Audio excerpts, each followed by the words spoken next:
wako haraka kwenye matukio uwanjani. Wachezaji wanataka kulazimisha matukio badala ya kucheza kwenye staili yao, na matukio yanakuja. Ukicheza vizuri, matukio yanakuja. Kinachotakiwa ili upate matokeo dakika 90 ni kucheza kwenye misingi yako. Kama kuna mabadiliko ya lazima kutokana na mchezo unavyoendelea, utabadilika, lakini hautoki kwenye approach yako na misingi yako na authority. Yaani hiyo ndio mamlaka, hiyo ndio umiliki wa mchezo. Yaani unatakiwa umiliki wa mchezo. Yaani ile opponent aone kwamba hapa kufungwa ni swala la muda, tunafungwa muda wote.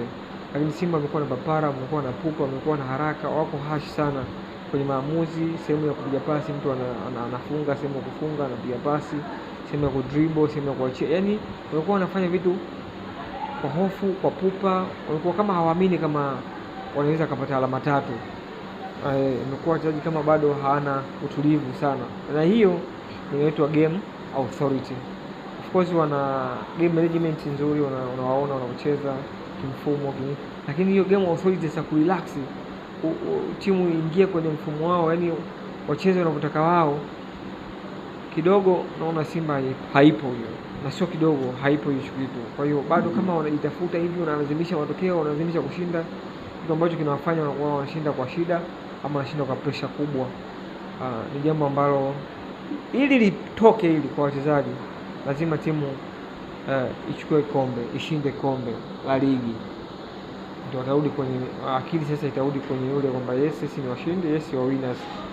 Yanga nao kuna mechi wanashinda kwa sababu wana hiyo game authority kwamba this is our game, this is our match, mchezo wetu sisi tunashinda. Wote tutakapocheza sisi tunakupokea, unakuja, tumerelax, tunagusa, tunaachia, tunapiga hapa pa kupiga, mtu anapiga hapa, pa kutoa pasi na kutoa pasi, basi unashinda.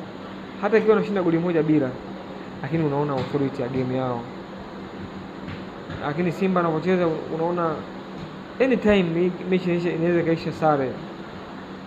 Kwa hiyo wakiipata hiyo game authority, na unaipata vipi? Unaipata kwa kubeba vikombe msimu huu ama msimu ujao. Kwa msimu huu sidhani kama wataweza kufanya mabadiliko makubwa kwenye swala la makombe, kutokana na Yanga naye alivyo, na kutokana na wao timu yao pia inapocheza kama nilivyosema, wanakosa hiyo game authority.